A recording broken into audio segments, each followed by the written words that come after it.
오늘 우리에게 주시는 하나님의 말씀은 3장 전체가 되겠습니다. 저와 여러분이 교독할 텐데요. 제가 하얀색, 여러분이 노란색을 읽으시면 되겠습니다. 여호와의 말씀이 두 번째로 요나에게 임하니라 이르시되 성읍 니느웨로 가서 내게 명한 바를 그들에게 선포하라 하신지라. 요나가 여호와의 말씀대로 일어나서 니느웨로 가니라. 니느웨는 사흘 동안 걸을 만큼 하나님 앞에 큰 성읍이더라. 요나가 그 성읍에 들어가서 하루 동안 다니며 외쳐 이르되 40일이 지나면 니느웨가 무너지리라 하였다. 니느웨 사람들이 하나님을 믿고 금식을 선포하고 높고 낮은 자를 막론하고 굵은 배옷을 입은지라. 그 일이 니느웨 왕에게 들림에 왕이 보좌에서 일어나 왕복을 벗고 굵은 배옷을 입고 제위에 앉으니라. 왕과 그의 대신들이 조서를 내려 니느웨에 선포하여 이르되 사람이나 짐승이나 소떼나 양떼나 아무것도 입에 대지 말지니 곧 먹지도 말 것이요 물도 마시지 말 것이며 굵은 배옷을 입을 것이요 힘써 하나님께 부지를 것이며 각기 악한 길과 손으로 행한 강구에서 떠날 것이다. 하나님이 뜻을 돌이키시고 그 진노를 그치사 우리가 멸망하지 않게 하시리라. 그렇지 않을 줄을 누가 알겠느냐 한지라. 하나님이 그들에게 행하는 것 곧 그 악한 길에서 돌이켜 떠나는 것을 보시고 하나님의 뜻을 돌이키사 그들에게 내리리라고 말씀하신 재앙을 내리지 않으시니라. 아멘. 니느웨 성으로 가라라고 한 하나님의 명령을 거역한 요나는 물고기 뱃속에 3일 주야를 있었지요. 그런데 요나를 먹은 큰 물고기는 요나를 보호했으니 하나님께서 예비하신 물고기임에 틀림이 없습니다. 요나는 드디어 물고기 뱃속에서 해방됩니다. 그런데 물고기가 토해낸 거기가 어디 즈음인지 알 길이 전혀 없습니다. 거기서 얼마나 더 걸어서 니느웨로 가야 하는지 우리는 알지 못합니다. 물고기 뱃속에서 나온 지 얼마의 시간이 지났을까요? 하나님께서는 요나에게 명령을 주시는데 다시 똑같은 명령을 주십니다. 요나가 하나님 이제는 가겠습니다 라고 했는지 저는 안 가겠습니다 라고 했는지 가야겠다는 마음을 품었는지 아니면 계속 거역할 마음을 품었는지 우리는 알 수 없지만 하나님은 일방적으로 새로운 시작을 허락하시되 처음과 똑같은 소명으로 시작하게 하십니다. 컴퓨터가 말을 듣지 않으면 그냥 강제로 끄는 거예요. 전화기 사용하는데 갑자기 뭐 신호가 안 터지고 막 그러죠? 그러면 끄는 거예요. 그리고 뭐합니까? 다시 켜는 것이죠. 리셋하는 거예요. 하나님은 똑같이 리셋하는 거예요. 성도 여러분, 하나님은 변함이 없고 여전하시다라고 하는 이 부분에 집중하시기를 바랍니다. 요나의 회개 여부를 떠나 포기하지 않는 하나님의 인내와 사랑 때문에 하나님께서는 마치 요나를 처음 보내시는 것처럼 똑같이 명령을 하시죠. 여러분의 성경 1장 2절에 동그라미가 있을 것이고 3장 2절에도 동그라미가 있을 것입니다. 전부 다 같은 단어입니다. 일어나라, 가라, 선포하라. 1장 2절에서 주신 명령 그대로 똑같이 하나님은 주셨습니다. 성도 여러분, 하나님께서는 악한 니느웨를 단념할 수 없듯이 불순종한 요나도 단념할 수 없었던 것이에요. 이 하나님께서 저와 여러분도 결코 단념할 수 없다고 오늘 말씀을 통해서 우리에게 말씀을 하고 계시는 것이지요. 니느웨와 같은 오늘날의 사회와 요나와 같은 나를 사랑하신 것에 대해서도 우리 하나님은 어떠한 후회를 하지 아니하십니다. 계속 참아주시며 구원으로 인도하고자 하시는 하나님의 이 사랑을 믿고 이 사랑에 감사할 수 있기를 예수님의 이름으로 축원합니다. 하나님의 사랑은요, 우리가 다 변화되고 나서 그 다음에 주어지는 것이 아니지요. 먼저 나를 받아주시고 그때부터 변화시켜 주시는 것이 하나님의 사랑이더라. 할렐루야. 요나의 불순종에 대한 지적도 없으십니다. 책망도 하지 아니하십니다. 이번만큼은 너 정말 똑바로 해야 돼, 경고도 하지 아니하십니다. 변함없이 요나에게 다시 한번 순종할 수 있는 기회를 주시며 이미 받은 메시지를 똑같이 주십니다. 모든 것이 원점이에요, 여러분. 모든 것이 원점이에요. 하나님은 이처럼 한결같으신 분이에요, 여러분. 할렐루야. 그런데 성도 여러분, 문제는 무엇입니까? 하나님이 한결같은데 우리도 한결같다는 게 뭔 문제 아닙니까, 여러분? 요나도 한결같다는 게 크게 문제예요. 우리는 변화되어야 하는데 어쩜 이렇게 한결같으냐라는 것이죠, 여러분. 동의하세요? 주여, 이거죠, 여러분. 그러나 하나님께서는 결코 파렴치한 요나에 의해서 꺾이실 분이 아니시죠. 요나가 방황하며 가야 할 길에서 이탈하는 것을 무한정 지켜보실 분도 결코 아니십니다. 이러한 하나님이 계시기에 우리에게 희망이 있다라고 하는 이 사실을 믿으십니까? 아멘. 요나의 저자는요, 요나가 명령을 받고 가야 하는 니느웨는 어떤 곳인지에 대한 정보를 우리들에게 이미 주었고 오늘 본문에서도 주고 있죠. 1장 2절을 보니까 악명 높은 도시였다라고 나오지요. 3장 3절은요, 3일 길이라고 알려줍니다. 자, 요나의 입장에서 물고기 뱃속에서 3일 동안 영락없이 갇혀있지 않았습니까? 그런데 이번에는 니느웨 성에 영락없이 3일 동안 갇혀 지내게 되었다라고 하는 것, 이것이 3일 길이다라고 하는 이 표현을 통해서 느껴집니다. 그러나 불순종하여 실패한 주고마땅한 자신을 살려주시고 다시 일을 맡겨주시니 요나는 성실하게 3일이라는 시간을 보내야 하는 것이 마땅하지 않습니까, 여러분? 물고기 뱃속에서는 지 마음대로 할 수 없었는데, 그런데 니느웨 성에서는 지 마음대로 할 수 있었던 요나는 과연 어떤 선택, 어떤 삶을 살았을까요? 3장 3절에서 보는 대로 요나는 여호와께서 말씀하신 대로 니느웨로 갔습니다. 그러나 니느웨에 도착하자 마음이 바뀐 것인지 아니면 애당초 그러한 마음을 먹은 것인지 요나는 3일 길인 니느웨를 하루 길만 다녔다라고 되어 있습니다.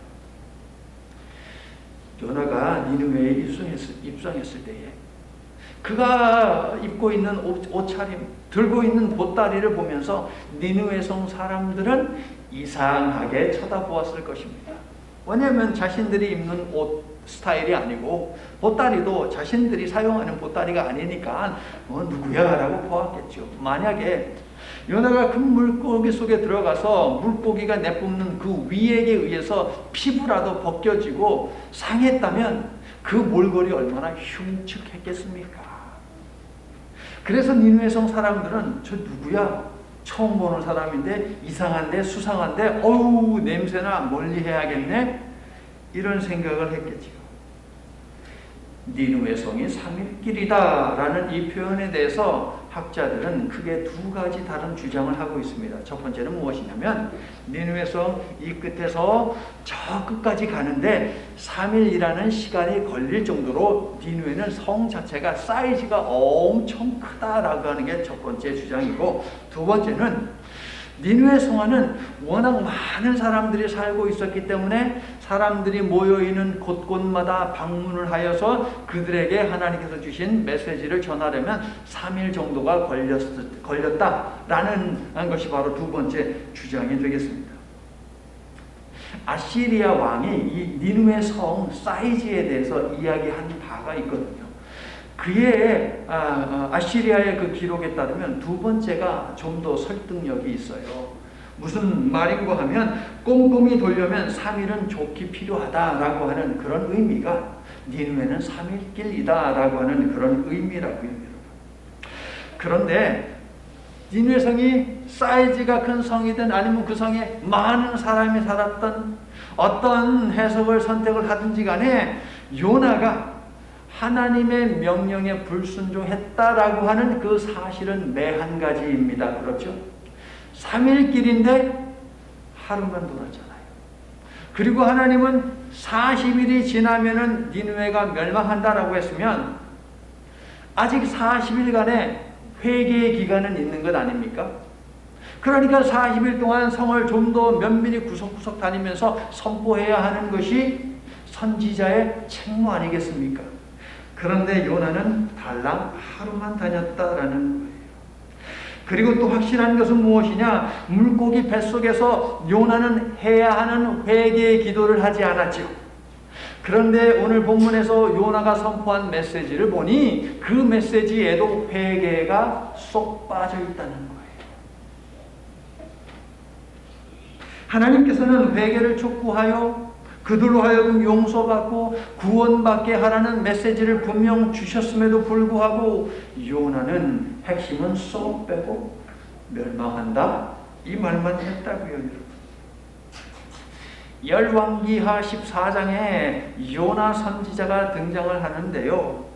만약에 열왕기하 14장에 기록되어 있는 내용이 요나가 니느웨로 가기 전에 있었던 사건을 반영하고 있다면 요나는요, 니느웨 성 사람들처럼 하나님 앞에서 악을 행하던 여로보암 2세와 그리고 이스라엘 백성들이 그들의 큰 범죄에도 불구하고 하나님의 은총을, 하나님의 은혜를, 하나님의 불쌍히 여김을 받아서 그들이 번영하고 풍성해지는 그런 축복을 누린 것을 요나는 경험을 했어요. 받을 만한 가치 없는 자들에게, 은혜를 받을 만한 가치가 없는 자들에게 은혜를 베푸시는 하나님을 요나는 체험했다고요. 뿐만 아니라 하나님께 불순종하여 하나님의 명령을 거역하고 반대로 내뺀 자신의 죄, 그 죄에도 불구하고 기도할 때에 회개의 기도는 쏙 뺀 그러한 자신, 이러한 요나를 하나님께서 큰 구속의 은혜로 살려주시고 다시 육지로 내보내신 이 사건도 요나는 경험했다는 것이죠. 그렇다면 이 두 가지 놀라운 사건, 즉 하나님 앞에 어마어마하게 큰 죄를 지었음에도 불구하고 여로보암 2세와 이스라엘 백성들 그리고 요나가 죽지 않고 심판받아 멸망하지 않고 살 수 있었고 오히려 큰 번영의 축복을 누렸으니까 니느웨 백성들도, 범죄한 니느웨 백성들도 하나님의 용서하시는 사랑, 이것을 받을 자격이 있다, 받을 수 있다라고 하는 것, 이것을 인정해야 하는 것이 맞지 않습니까, 여러분? 그런데 4장 1절에서 요나가 니느웨 사람들의 회개와 하나님의 용서에 대해 보인 반응을 보면 요나는 분명 니느웨 사람들이 구원받는 일에 대해서 상당히 못마땅해 하고 있습니다. 요나는 그들이 멸망받기를 진심으로 원하고 있어요. 나는 돼도 너는 안 된다는 거죠, 여러분. 나는 비록 회개하지 않고 죄를 지어도 하나님의 은혜가 나에게 임할 수 있지만 너는 아니라는 거거든요. 요나가 니느웨 사람들에게 회개를 촉구하지 않고 다만 멸망에 관한 예언만 했다는 사실은 무엇입니까? 요나는 분명히 다음과 같은 사실을 알고 있다는 거예요. 어떤 사실? 회개가 없이는 구원받을 수 없다는 이 사실을 요나는 분명히 알고 있어요. 역으로 이야기하면 회개하면 하나님은 용서하시어 구원하신다는 사실을 요나는 분명히 알고 있습니다. 요나의 기도 가운데 2장 2절, 6절, 9절을 보게 되면 요나는 자신이 물고기 뱃속에서 죽지 않고 살아난 것을 여호와의 구원이라고 분명히 믿고 있습니다. 그렇다면 자기는 회개하지 않아도 여호와의 구원을 받을 수 있지만 니느웨 사람들은 회개하지 아니하면 모두 반드시 망해야 한다고 생각한 것이네요. 4장 1절 요나가 매우 싫어하고 성내며, 요나는 심지어 니느웨 사람들이 회개해도 여호와께서 구원해서는 안 된다라고 하는 생각을 가지고 있습니다. 전혀 설득력이 없는 아주 이기적인 생각을 요나는 신령으로 가지고 있으니 이것을 무엇이라고 부르느냐? 일명 선민불패 신령이에요. 선민불패 사상을 요나는 가지고 있었어요. 선택받은 백성이면 어떤 일을 해도 망하지 않는다 라고 하는 착각 속에 살았어요. 4장 2절을 보면 요나는 하나님께서 자신을 왜 니느웨로 보내셨는지 너무나도 잘 알고 있습니다. 가서 어떤 메시지를 전해야 하는지 4장 2절을 보면 요나는 너무나도 잘 알고 있어요. 요나는 니느웨 성 곳곳을 구석구석 다니며 만나는 사람들에게 구원을 위한 회개를 촉구해야만 했던 것이지. 그러나 요나는 딱 5 단어만 주었습니다. 40일 지나면 니느웨는 멸망한다. 히브리어에서 제가 하는 거예요. 딱 5 단어만 줬어요. 그 뒤에 붙여야 하는 대처 방안 2 단어를 주는 데는 아주 인색했어요. 그러므로 회개하라. 이게 정말 그렇게 어려운 말입니까, 여러분? 대처 방안 간단해요. 그러므로 회개하라. 요나는 심판을 피할 출구가 있음에도 불구하고 알려주지 않았고요. 의도적으로 회개 촉구를 누락시켰습니다. 요나는 하나님의 용서의 가능성을 원천 봉쇄하면서 니느웨의 멸망을 내심 바라고 있습니다. 그렇습니다. 요나는 하나님께 받은 말씀이 아니라 니느웨에 일어나기를 원하는, 즉 지가 하고 싶은 말만 했다는 것이죠, 여러분. 이게 무슨 선지자입니까, 여러분? 갈등이 있고 때려 죽여도 나를 잡아 정말 고문을 하려고 해도 하나님이 주신 말씀이라면 선포해야죠. 그것이 선지자 아닙니까? 선지자는 미래를 점치는 사람이 아니에요, 여러분. 성경에서 선지자는 나비라는 단어로 하나님이 주신 말씀을 대신 전하는 사람, 이게 바로 여러분 선지자의 의미예요. 성도 여러분, 혹자는 용서와 사랑이 없는 심판은 반쪽 복음이라고 말하지만 복음의 핵심은 용서하시는 사랑 아닙니까? 그러므로 용서와 사랑이 빠진 복음은 반쪽짜리 복음인 것이 아니라 아예 복음 자체가 아닙니다, 여러분. 또 어떤 사람들은 이것을 절반의 순종이라고 이야기하지요. 그러나 절반의 순종은 불순종이지 순종이 아님을 기억하시기를 바랍니다. 성도 여러분, 구원의 복음을 전하는 일과 받아들이는 문제 앞에서는 나의 지식도, 나의 철학도, 나의 신념도, 나의 경험도 모두 내려놓아야 합니다. 용서하시는 하나님의 사랑 앞에 저와 여러분은 언제나 완전, 무장, 해제되어 있기를 바랍니다. 그래서 하나님의 있는 그대로의 사랑을 받아들이고 있는 그대로의 하나님의 사랑을 증거하며 살아갈 수 있기를 예수님의 이름으로 축원합니다. 자, 요나에게서 그러면 우리가 어떻게 대처해야 합니까? 라고 하는 이야기를 전혀 듣지 못한 니느웨 백성들은 마치 풍랑에 휩싸여서 언제 배가 뒤집어 넘어갈지 모르는 배의 선원들과 지금 똑같은 상황에 처해 있는 것이죠. 그러나 1장에서 선원들이 살게 되었기 때문에 니느웨 사람들도 살게 될 것이다 라고 하는 이런 느낌을 우리는 받을 수 있습니다. 요나가 심판을 선고한 후 요나의 예상과는 전혀 다른 일이 벌어졌어요. 요나는 물고기 뱃속에서 마음을 돌이켜 기도하는데 3일이라는 시간이 필요했습니다. 3일 지나서 4일째 기도했으니까.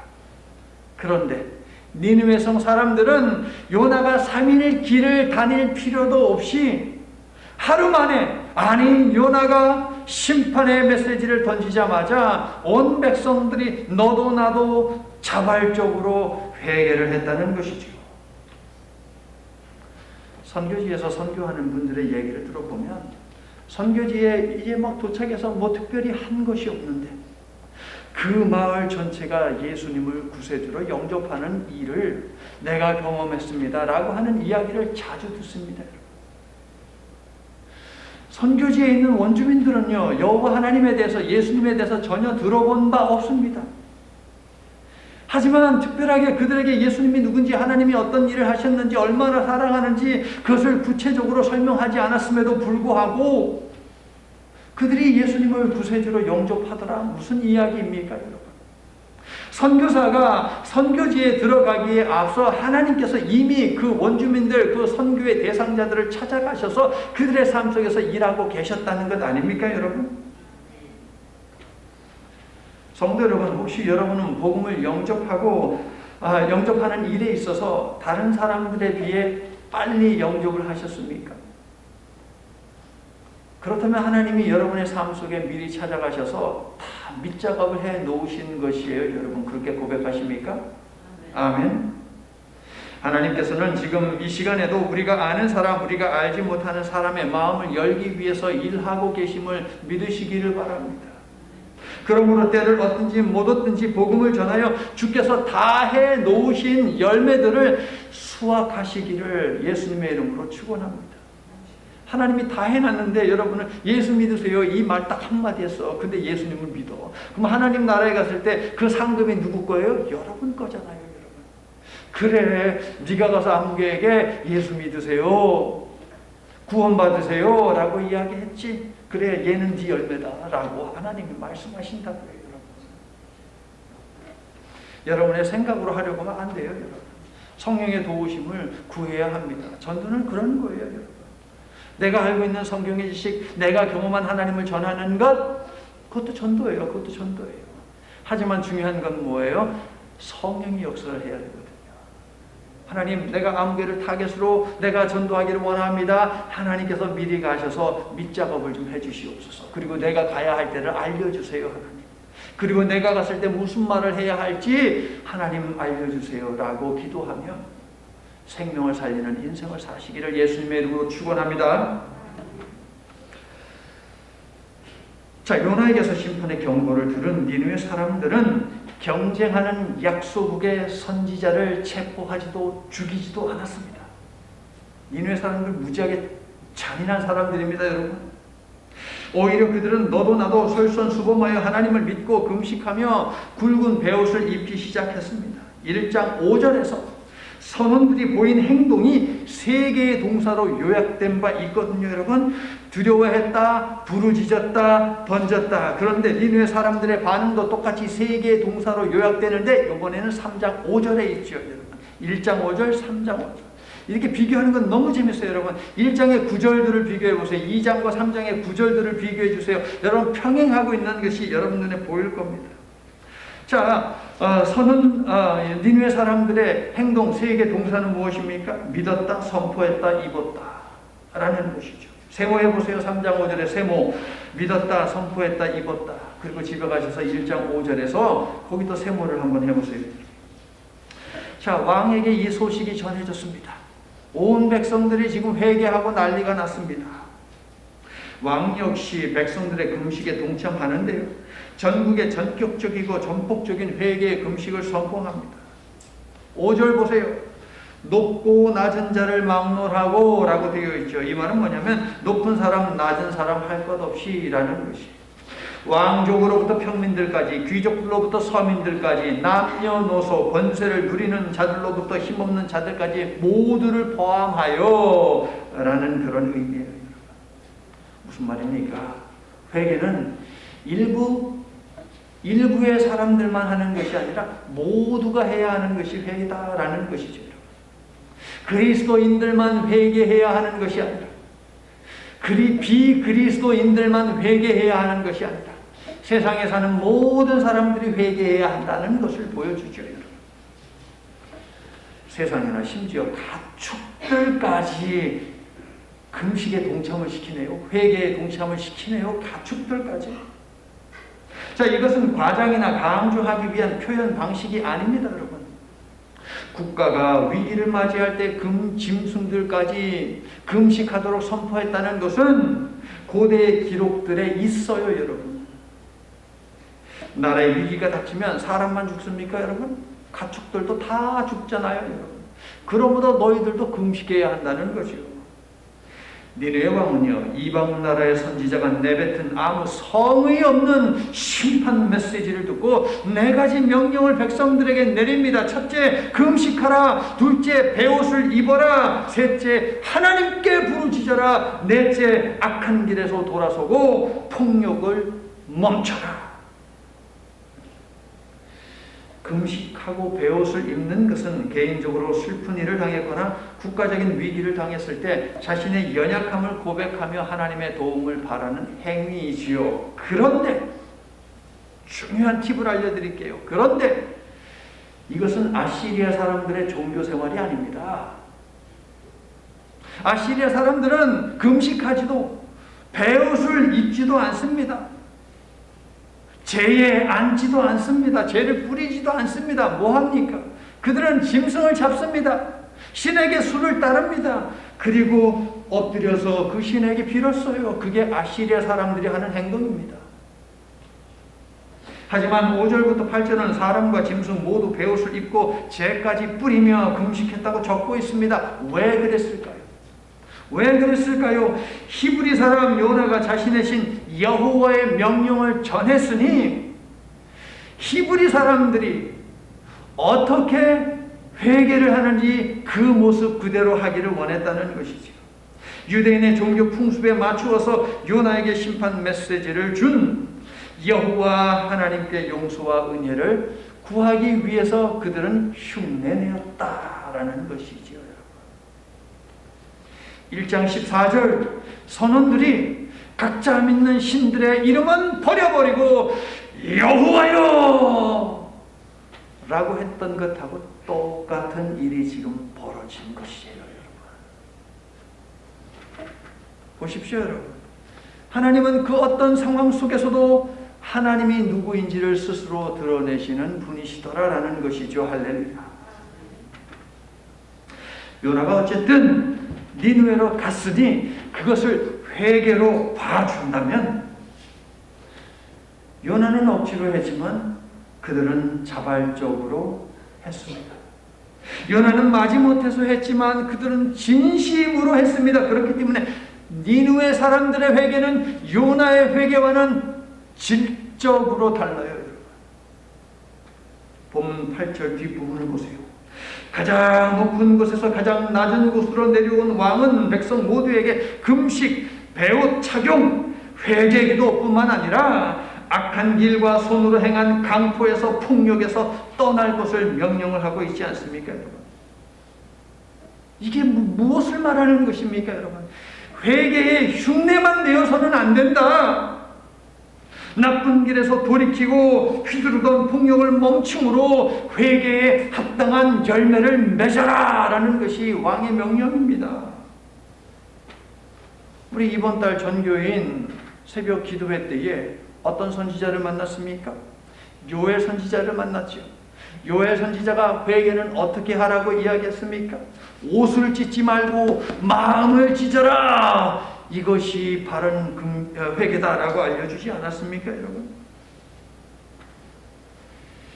유대인 선지자의 회개가 옷을 찢는 회개라면 니느웨 백성들의 회개는 마음을 찢는 회개입니다. 그들은 정말 구원을 간절히 바랐고 진심 어린 마음으로 회개에 금식을 한 것입니다. 니느웨 왕은요, 할 수 있는 모든 명령을 니느웨의 모든 생명들에게 내리며 자신도 그리 했는데 그 이유가 9절에 나오지요. 9절을 읽어주세요. 시작. 하나님의 뜻을 돌이키고 그 진노를 그치사 우리가 멸망하지 않게 하시리라. 그렇지 않을 줄을 누가 알겠느냐. 성도 여러분, 요나를 바다에 던지자 그렇게 미친 듯이 뛰놀던 바다가 잠잠해진 것이 기적이 아닙니다. 물에 던져졌고 물고기가 그를 삼켰지만 3일 동안 죽지 않고 산 것, 이것이 놀라운 기적이 아닙니다. 진정 놀라운 기적은 무엇이냐? 고대 근동에서 잔인하기로 악랄하기로 소문난 아시리아 사람들, 그들의 수도 니느웨 성에 살고 있는 사람들이 그동안에 저질렀던 만행과 그 폭력을 다 내려놓고 여호와 하나님께 약속 나라가 섬기는 여호와라고 하는 그 신 앞에 회개를 했다라고 하는 것, 이것이 놀라운 기적인 것입니다. 제가 왜 이 말씀을 드리냐면 이스라엘 사람들은요, 예레미야는 참 선지자다, 하나님께서 그에게 말씀을 주시고 그 말씀을 정확히 우리 백성들에게 전해주는 진정한 예언자다라고 이스라엘 백성들은 믿었습니다. 그런데 예레미야가 그들에게 하나님의 말씀을 전할 때 그들은 듣지 않았습니다. 오히려 예레미야를 감옥에 가두었고요, 매로 때렸고요, 심지어 암살하려고 하는 음모도 세웠습니다. 하지만 여호와를 알지 못하고 우상을 숭배하던 극악무도한 자들, 전쟁에서 이겨서 상대편 군인들 그리고 백성들 귀를 자르고 코를 자르고 눈을 파내고 손목을 잘라내고 그것을 산더미처럼 쌓아놓고, 니느웨 성이 어떤 성인지 아십니까? 산 사람의 피부 껍질을 벗겨가지고서 그 껍질을 널고 그렇게 죽은 사람들을 나무에다가 매달던 사람들이 니느웨 성의 사람들이에요, 여러분. 그렇게 잔인한 이 니느웨 사람들이 선지자의 아무 성의 없고 무례한 메시지 한마디에 회개했다. 이것이 기적이 아니면 무엇이 기적입니까, 여러분? 요나 같은 배의 선장과 선원들 모두가 한 마음으로 회개하고 요나의 하나님 여호와를 경외하며 기도한 것처럼 니느웨 왕과 백성들과 심지어 가축들까지도 하나님의 용서하시는 긍휼을 바라면서 금식을 했고요, 회개하는 데 동참을 했습니다. 약소국 선지자 요나의 불쾌하고 불편한 메시지이지만 그들은 모두 믿기지 않을 만큼 즉각적으로 전적으로 순종하며 반응했다는 것입니다. 특별히 누가 알겠느냐 라고 하는 이 왕의 고백 속에는 무엇이 있느냐? 선민 불패 공식에 갇혀서 하나님을 제한한 요나와는 달리 니느웨 사람들은 하나님의 자유로운 주권적 결정에 자신들의 미래를 맡기고 있다는 거예요, 여러분. 이쯤 되면 도대체 누가 여호와 하나님을 믿는 사람이라는 말입니까? 성도 여러분, 회개는 빠졌어도 어쨌든 기도한 모습을 보시고 요나를 죽이지 않고 살리셨고 변함없이 그에게 같은 일을 맡기신 하나님께서 어쨌든 기도한 것이 아니라 진심 어린 마음으로 마음을 찢으며 회개하며 기도한 니느웨 백성들의 기도를 듣지 않으시겠습니까, 여러분? 성도 여러분, 여러분도 어쨌든 기도하는 데서 진심으로 기도하는 자세로 다듬어 가시기를 바랍니다. 그래서 하나님께서 당연히 응답하시는 그런 기도가 여러분이 드리는 기도가 되게 하시기를 예수님의 이름으로 간절히 축원합니다. 제법 많은 학자들이요, 팔레스틴을 집어삼킬 야욕을 품고 있는 고대 근동에서 가장 잔인하고 악랄하기로 이름을 떨구던 저 아시리아 사람들이 요나의 성의 없는 말 한마디에 회개했다라고 하는 것은 결코 있을 수 없는 일이며, 그러므로 요나서는 무엇이냐? 유대인들에게 교훈을 주기 위해서 만들어낸 이야기, 소설에 지나지 않는다라고 그렇게 주장을 합니다. 그러나 성도 여러분, 하나님께서 하시는 일은 인간의 한계, 인간의 상식 그 너머의 일 아닙니까? 여러분 동의하세요? 하나님이 하신 일이기에 물고기 뱃속에 3일 주야를 있었으면서도 죽지 않았는데, 니느웨 사람들의 생각과 마음 하나 이 하나님이 바꾸지 못하시겠습니까, 여러분? 예수님은 회개하지 아니하는 유대 종교 지도자들에게 레슨을, 가르침을 주기 위해서 요나의 표적을 이야기하셨는데, 그렇다면 우리 예수님이 꾸며낸 만들어낸 이야기로 예를 들어서 그들에게 말했단 말입니까, 여러분? 예수님이 증인이에요, 여러분. 요나의 이야기는 있었던 이야기다라고 예수님이 직접 알려주신 것이죠. 그럼에도 불구하고 역사에 더 무게를 두고 생각하기를 고수하는 사람들을 위해서 몇 마디 드리면, 역사적 배경과 함께 니느웨 회개를 한번 조명을 제가 해드리죠. 요나서 첫 시간에 말씀드렸다시피 열왕기하 14장에 요나가 등장하는데요. 그 즈음, 자, 고고학적 발굴에 따른 역사적 자료들이 하는 말입니다. 아시리아는 어떤 상황 속에 있었느냐? 약 7년 동안, 1년도 아니고 2년도 아니고 7년 동안 기근이 들어서 경제적으로 힘들었고요. 연이은 반란으로 정치적으로 혼란스러웠고요. 지진과 일식과 같은 당시 사람들이 신의 저주라 여겼던 자연현상으로 심리적으로 불안해한 상태에 있었습니다. 하나님께서 이러한 상황 속에 있는, 경제적으로 정치적으로 심리적으로 공포 속에 휩싸여 있는 그러한 니느웨에 하나님께서 요나를 보내셨다면, 니느웨 사람들은 당연히 요나의 메시지에 귀가 더 쫑긋할 수밖에 없었겠지요. 40일이 지나면 니느웨는 멸망한다. 이 5 단어 앞에 아시리아 사람들은 공포에 떨 수밖에 없었을 것입니다. 그래서 당연히 뭐라도 붙잡으려고 했겠지요. 왕이 하는 말입니다. 누가 알겠느냐? 뭐라도 해보자. 우리가 할 수 있는 것은 오직 이거밖에 없는데 이거라도 우리가 해야 하지 않겠느냐? 니느웨 사람들은요, 이렇게 생각을 했겠지요. 출구 없는 심판이라면 하나님께서 예고도 하지 아니하셨을 것이고 40일이라는 유예 기간도 주지 아니하셨을 것이다. 그러므로 출구는 반드시 있을 것이다. 신라 같은 구원의 가능성을 붙들고서 그들은 최선을 다해서 하나님 앞에 회개를 했다는 것이죠. 그래서 하나님께서 심판의 뜻을 돌이키실 것을 기대하며 그들은 죄에서 돌이켰습니다. 성도 여러분, 하나님께서는요, 진실한 회개라면 자신의 뜻을 돌이킬 의향이 있으신 분이에요, 여러분. 9절 10절을 보세요. 니느웨가 악한 길에서 떠나 돌이키자 하나님도 심판하고자 하신 마음을 돌이키지 않습니까? 회개, 즉 삶의 방식을 바꾸고 가던 길을 돌이키자 하나님께서 뜻하신 바를 철회하시잖아요. 성도 여러분, 하나님은 악인이 멸망하는 것을 결코 기뻐하는 분이 아니시지요. 악인이 오히려 구원받는 것을 하나님은 기뻐하시지요. 여기에 관한 성경 구절들이 많이 있지만 여러분 9절 10절에다 적어 놓으세요. 에스겔서 33장 11절.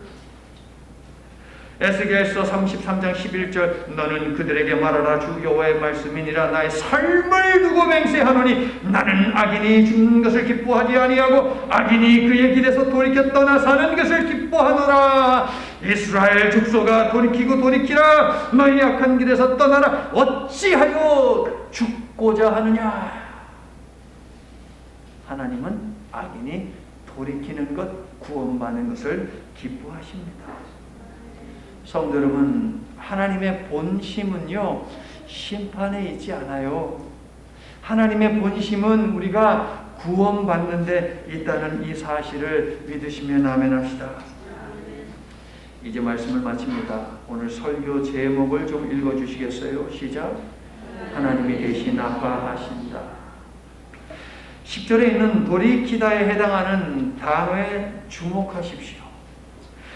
돌이키다에 해당하는 이 단어가 하나님께 사용되면 그것은 방향을 바꾸는 그런 의미가 아닙니다.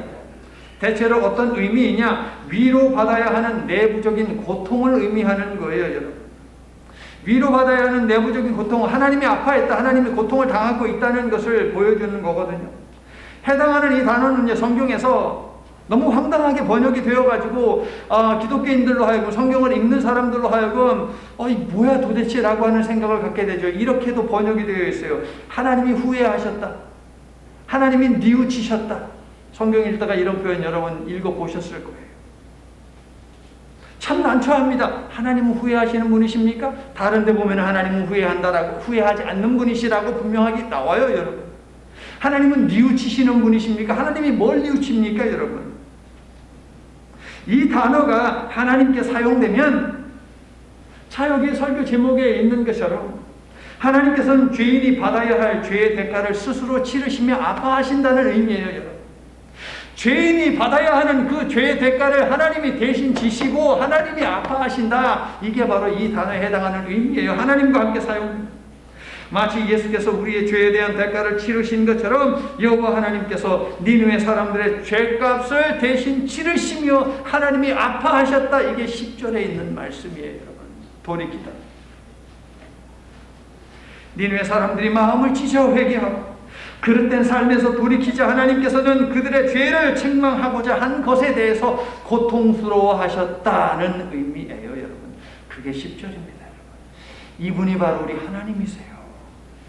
성도 여러분, 요나서 3장은요, 하나님은 어떤 죄인이라도 악한 길에서 돌이키면 용서하실 의향이 있으신 분이다 라는 것을 우리들에게 알려주고 온 세상을 향해 선포하고 있습니다.